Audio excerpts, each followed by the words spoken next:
this episode, we guide a small business owner through picking a useful and affordable upgrade. We find a tough 7-seater SUV suited for life on the gravel roads. And we advise a viewer on financing a pre-owned Toyota Hilux. Hello and welcome to Buyer's Guide.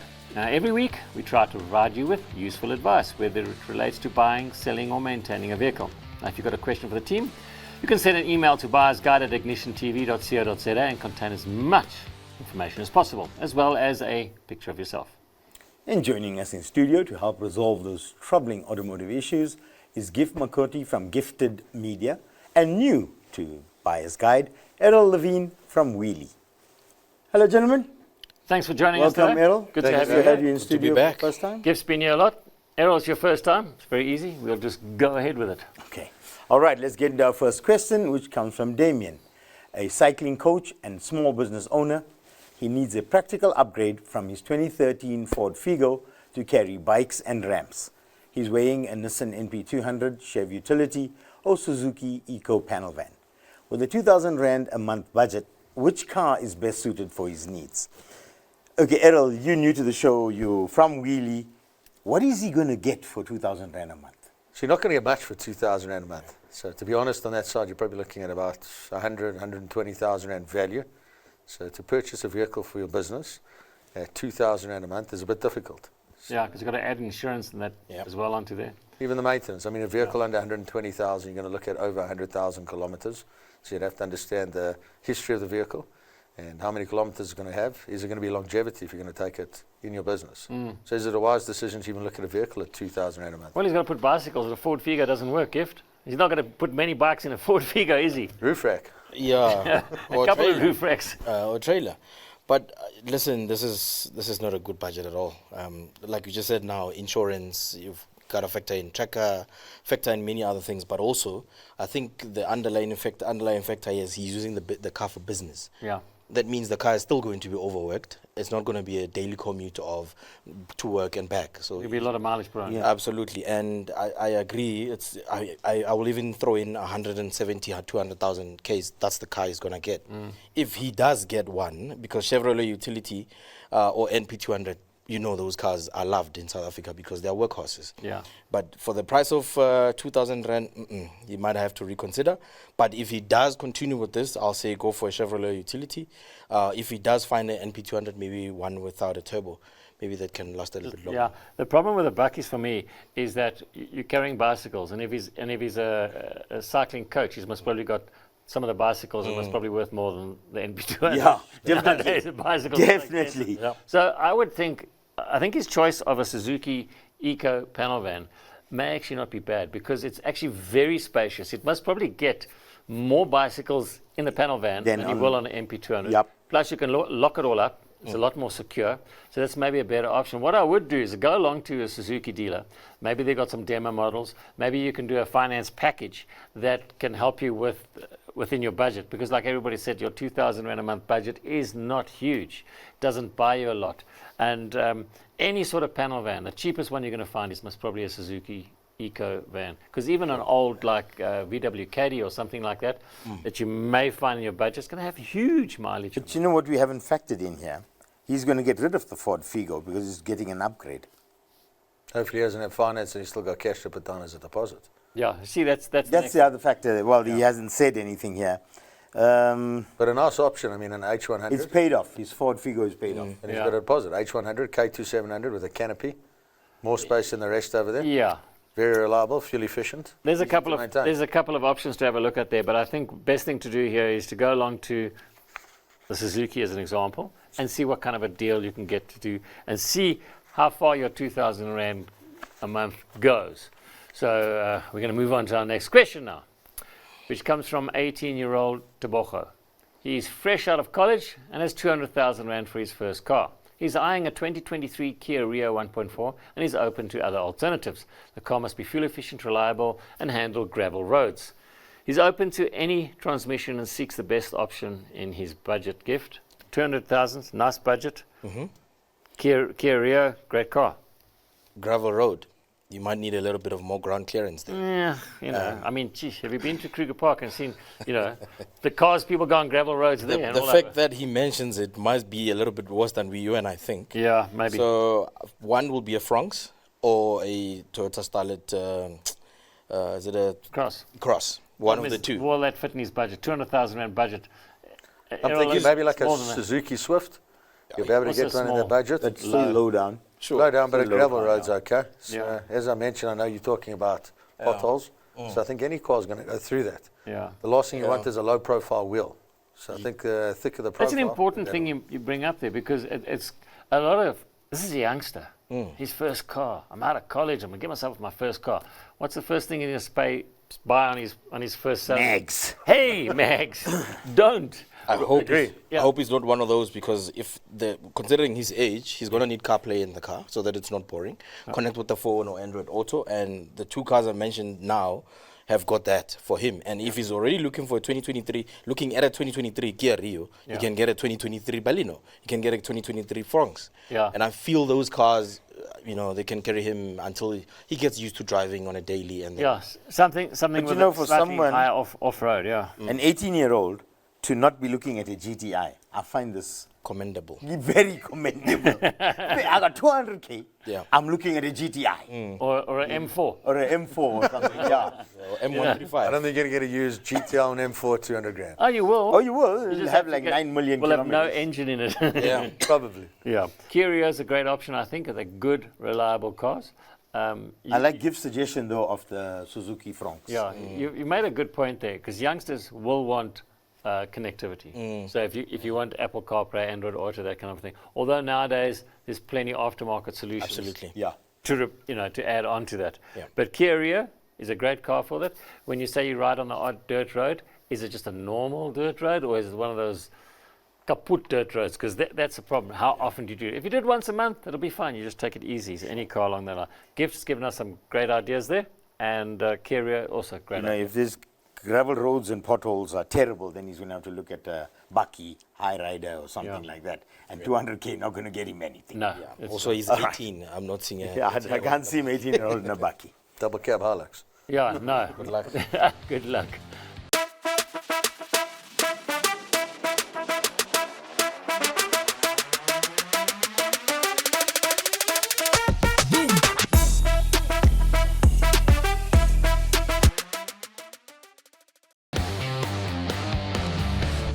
Welcome back to Buyer's Guide. Ray often drives on rough gravel roads and needs more space than his hatchback offers. He's looking for a 7-seater SUV 4x4. He's got a 380,000 rand budget and isn't keen on a Toyota Fortuner. Options include Nissan X-Trail, Isuzu M-UX or the Ford Everest. But he doesn't want any Chinese cars. Errol, what are you going to give him? 380 grand? It's a reasonable budget. He's got a good enough Seven- budget, yeah. 4x4s, so he's got some options out there. So some of the options, the Nissan X-Trail, very nice car. But the M-UX, you'd be surprised at the interior of that M-UX. Once you've been inside that car, that tech, depending how old he is, you'd But love it's that. a 400,000 rand budget. Yeah. You're going to find one for that. You should be able to get one, a used one around about the 2018 mark on this side. So Okay. you'd be able to. There's a couple of D fleets that came through that we've seen. If you have a look out over there, especially the ex-rental cars coming through, there's some low mileage cars you'll find.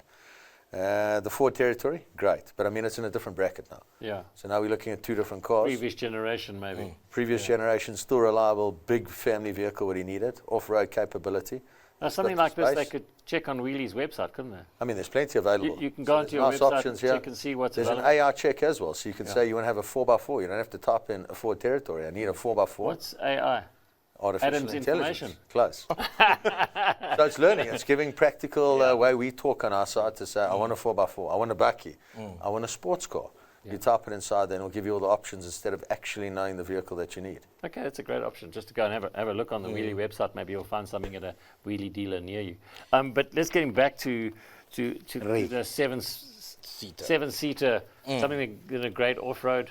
I know Segi's going to come up with a Mitsubishi Pajero Sport. No, but he Older one. declined the Mitsubishi Didn't want that. because he says he doesn't have support. Oh, That's okay. because No, you always saying check where the check dealers. where the dealers are. I'm with you. Yeah. So he says no to the Mitsubishi Yeah. Sport. So what happened to check where the dealers are? Yeah. Like Mitsubishi's? No, we love Mitsubishi. We love just Mitsubishi. the dealership. So if you're out in the countryside, you may not find a dealer near Mitsubishi you. dealer. Service and maintenance for it. Yeah. But it's nice, and RMR is still available for everyone. You don't always have to go to the manufacturer. No, I'm with you. I'm with you. I'm with you. Yeah. So I mean, his X-Trail, not a bad option. M-UX, I would say probably the most spacious one you'll get would be the Everest 2.2. I fully agree. Yeah.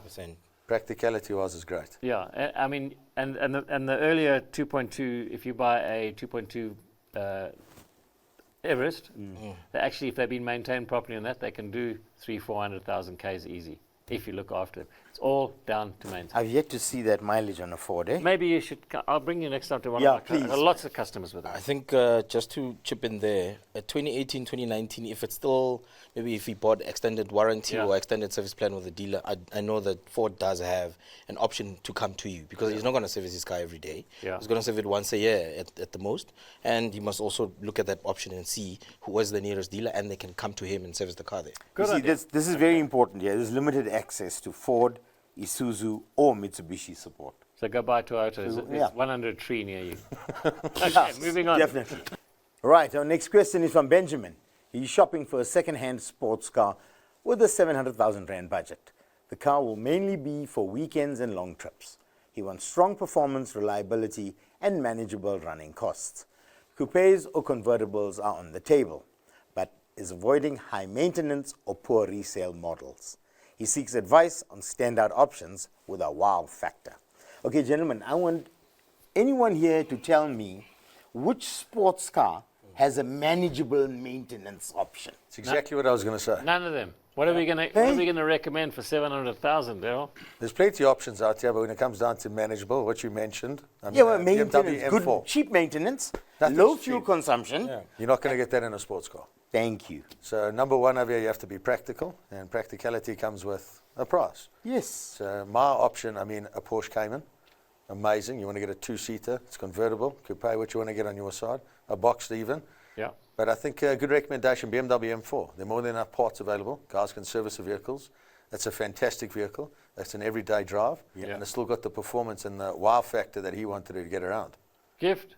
I wouldn't want him to get a much older car, but I still want him to get the wow factor out of the car. Yeah. Right now, the PR on BMW sedans is up, especially with the B58 motor, because you can throw a lot of things behind that car and the engine, and it will not break. This is now compared to the N55s. But I will still recommend, if he does find one, look for a G20 330D. That's if he is not looking for sound in the ears. Yeah. If he's looking for a little bit of a baritone, look at a M340i.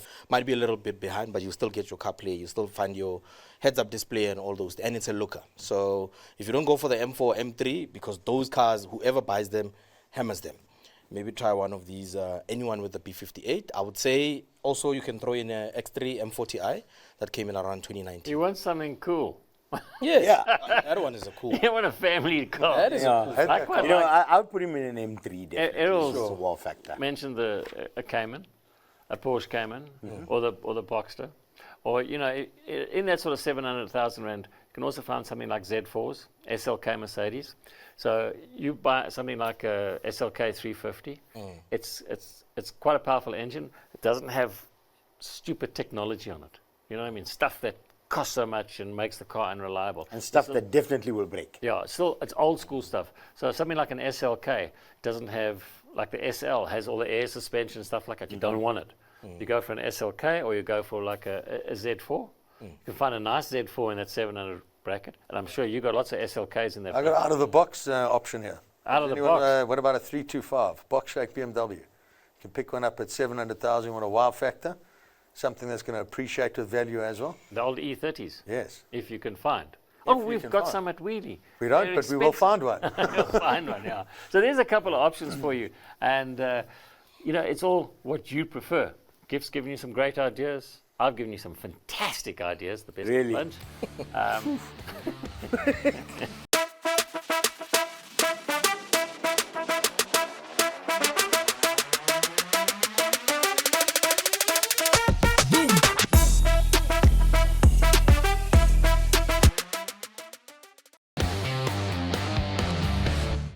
Hello and thank you for tuning in to Buyer's Guide.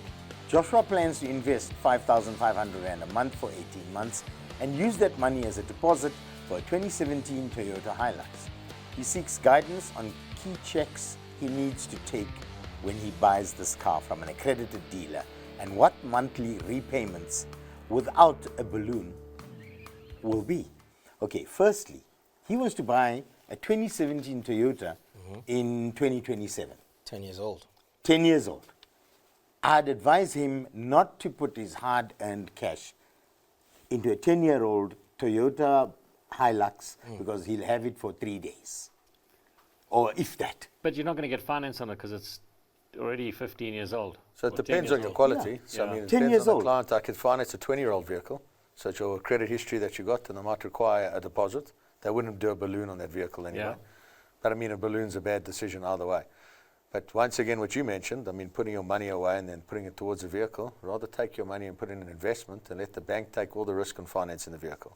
Why would you want to put any of your own hard-earned cash into a vehicle? Yeah, and also when we look at it, say he wants to buy it in 18 months' time. 18 months' time, we don't know, one, what the interest rates will be, what the value of the car will be. You know, there's so many variables here. If you're going to buy this tomorrow, we would say, okay, that's fine. You go and buy it. The buckies are good. They're very reliable. But if you're buying it from a creditor dealer, the creditor dealer is going to do all those checks for you. And they will give you a 6-month warranty with it, because that's what you have to do by law. So any sort of issues you have within the next 6 months, they will rectify for you. But buying from an accredited dealer, you shouldn't have many issues. You know what's my concern? What will be the status of our motoring industry in 2027? I think it'll be better where it is. You I think? think there's more regulations coming inside here. Okay. If you have a look, Cars.co today had a good conference. It's a motor dealer conference where Yep. it's bringing the used cars together. I think the whole reputation about used dealers is old. But if you've got a reputable dealership, they've got a name behind them and they've done their checks, what he's asking for, the car will be perfect. Every vehicle is great, whether you're buying it from an established dealership or a used car dealership that just opened the door. So they've got a good reputation, they've done their checks, you've seen the checks, Yeah. you've test driven the vehicle, then it should be fine. We're just going to put Errol's phone number on the screen at the end of No problem. all the Every call. you know? Anyone who wants to phone me, any really client, I think he must keep watching the show and contact us again in 18 months' time. Because, like you said, Tege, his priorities might change within the next 18 Yes. Yeah. We don't know what he's 18 going to be months. doing in 18 months. Exactly. And if you can afford 5,500 Rand a month now, why don't you just buy the car now? Just Yeah, if you can buy put the it car away now. now. Yes. Yeah, if you can know. put it away, you might as well just use it now. And to your point, Yeah. you can also just use the bank's money. Yeah. I mean, you have your hard-earned cash. Use Yeah. it for, maybe buy the car through finance, and then the money that he's going to have in 18 months' time, just get a new suspension for the car. Just refurbish it, make it look nice. And yeah. So, I mean, and also 18 months' time, there may be other options that are good. Now we're going to end off things with a question from Michael, and he's considering a 2018 BMW 320i that fits his budget and appeals for its performance and its features. However, it lacks a full service history. He wants to ensure the car is sound purchase. He wants to know whether a professional inspection is necessary or if there are checks he can do himself. Well, Shouldn't Can you just not touch this car? I would not recommend a 320i for starters. That are very expensive to maintain and can be very unreliable. If you don't have a service history, one, you can't verify the mileage, you don't know if it's been properly maintained. So I would rather go and say, find one that's got a full service history and rather look for a 320 diesel. Yep. Because it's such a better car. So 2018 is already 7 years old. So let's say it's done an average mileage, which is 20,000 k's a year. That's 140,000 kilometers. This is when the problems start, when you have water leak problems, overheating problems, timing chain problems, turbocharge problems. I can go on and go on and go on, and they are damn expensive to fix and not the best derivative of a 3 Series. I don't know what you guys think, Errol? I think if he does continue to go with a BMW, if he's going to get a 320D, let it be not older than 2018. Because the ones that came in 2018 were the last batch of the F30. Yeah. That came with a B48 motor, which is a much more refined motor. Yeah. If it's a diesel, it's a B47 motor that they put in the X1s and the 120Ds. That's a reliable engine. Yes, maintenance cost might be a little bit high, but it's not going to be as often as the 320i. Yeah. So on that point, Avi, I mean, any vehicle has to be well maintained. So when someone says they want to purchase a vehicle without any service history, it's a huge issue. Yeah. So, I mean, a vehicle 200,000 kilometers is still okay to take if it's been maintained and all the checks have been done. Then I don't think it'll be a massive issue, but there are going to be issues that are going to pop up. I would look at an alternative. I agree with you, a 320D. That's bulletproof. Sure. I mean, that's a car that I'd look at on my side. A 320R does have issues, but I'd stay clear. Yeah, they are. It's a nice car to drive, but my experience with those cars is I find they do, once they get over that sort of 120, 140 mark, every couple of months is this Something is broken, comes up, this yeah. is Something broken, comes up, this is yeah. failed, and And so many plastic expensive. components on that vehicle. Yeah. And You it's know, the- the minute you start replacing water hoses, it's not one. You got to replace the entire engine bay. Yeah, and Every air water cooling hose system there. has to be- And Yeah. that can be 20,000 Rand just to change water hoses, you know, because of the way they design it. So I would steer clear of it. And if you want a 320i and you don't want to take our advice, definitely find one with a full service history. My other problem with the BMW is that they give you a 5-year motor plan. Fantastic. But their service intervals are 25,000 kilometers. That is ludicrously long. It should not be that long. So if it's got a full BMW service history, it's actually had a rubbish service because they've only changed the oil 3, maybe 4 times in the car. In 5 years. 100,000 Ks. Yeah. Trust me, the oil, when it gets to 15,000 Ks, is finished. It's no longer doing its purpose. You might as well pour Coke in the engine. It must probably work better. And when Adam's not here next week, it's because BMW took him out. Somebody took me out. Watch out, whistleblowers in this country, it's dangerous. And with that, we've come to the end of this week's show. Thank you, Gift and Errol, for joining us and all your helpful advice for the viewers. Remember, if you like the panel's advice, you can send us an email to buyersguide@ignitiontv.co.za, or you can pop us a DM on Instagram @ignitiontv. And please give us as much information as possible, including a pretty picture of yourself. Until next time, buckle up, stay safe, and keep left.